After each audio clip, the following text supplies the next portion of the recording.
ఇక గాలి కనపడుతుందా అని ఆయన నవ్వించి ప్రేక్షకులను ఆకట్టుకున్నారు ఏవిఎస్. ఎవరైనా ప్రశ్నించే రంగు పడుద్ది అని ఘటోత్కచుడు అంటూ సమాధానం ఇచ్చి ఆకట్టుకున్నాడు. 9-10 ధర్మకర్త ధర్మచక్ర అని సమయం చెప్పి ఆయన దెబ్బలు తిన్న ఆడియన్స్ గిలిగింతలు పెట్టాడు. ఇలాంటి గొప్ప హాస్యాన్ని అందించిన నటుడు ఆమంచి వెంకట సుబ్రహ్మణ్యం. అదేనండి ఏవిఎస్ తెరపైకి కామెడీకి పెట్టింది పెద్ద పేరని చెప్పి అనుకోవచ్చు. ఇక కామెడీ పండించేందుకు తెర వెనుక ఆయన ఎంతో హోంవర్క్ చేసేవారట. ఇక ఇంద్ర సినిమాలోని మీది తెనాలి మాది తెనాలి ఇక మనది తెనాలి ఇలా రూపొందించేది ఆయన. నేడు శత జయంతి సందర్భంగా మనం ఈరోజు మనం ఆయనకు సంబంధించిన ఒక వీడియో తెలుసుకుందాం.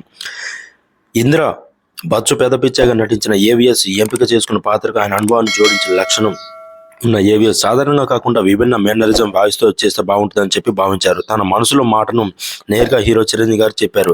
రోల్కు తగ్గట్టు ఎలా నడాలనుకున్నారో చూపించి చిరంజీవితో ఓకే అనిపించుకున్నారు. స్క్రిప్ట్లో లేని మీది తెనాలి సంభాషణ ఆయన క్రియేట్ చేశారట. ఇక సంబంధిత సీన్ షూటింగ్ ముందు ఆ డైలాగ్ విన్న నిర్మాత అశ్విని దత్ నేను అంగీకరించినయ్యా అని అన్నారట. మీది బెజవాడ మాది బెజవాడ అని రాయమన్నారు సరదాగా. బెజవాడ అంటే ఫ్లో ఉంటుందండి అని ఏవిఎస్ బదులివ్వటం అశ్విని దత్ బాగుందంటూ అని తెరకెక్కించిన ప్రేక్షకుల ఊళ్ళో ముంచెత్తడం చకచకా జరిగిపోయింది. నేను ఒకసారి తానా సభలకు వెళ్ళా. నన్ను వేదికలపై ఆహ్వానించే సమయం అక్కడున్న వారంతా మీది తినాలి మాది తినాలి అని అంటుంటే ఎంతగానో ఆనందించా. కళాకారులకు అంతమించి ఏం కావాలి అని ఏవిఎస్ ఒక ఇంటర్వ్యూ సంతోషం వ్యక్తం చేశారు. ఆ హిట్ సీన్ ఏవిఎస్ పుట్టినరోజు సందర్భంగా చిత్రీకరించడం జరిగిందనమాట. అయితే 1950లో తెనాలిలో జన్మించిన ఏవిఎస్ కాలేజీ రోజుల్లో రంగస్థల నాటకాలు ప్రదర్శించేవారు. మిమిక్రీ కళాకారుడిగా జర్నలిస్ట్గా కొన్నాళ్ళు పనిచేశారు. బాపు దర్శకత్వం వచ్చిన మిస్టర్ పిల్లలతో ప్రేక్షకులను పరిచయం అయ్యారు. నతితో కూడిన అందులోని గోపాల్ పాత్ర ఆయన నంది అవార్డు అందించింది. తొలి ప్రయత్నం మంచి విజయాన్ని అందుకోవడంతో ఆయన వెనుదిరిగా చూసుకోలేదు. 5,000 పైగా చిత్రాలు నటించారు.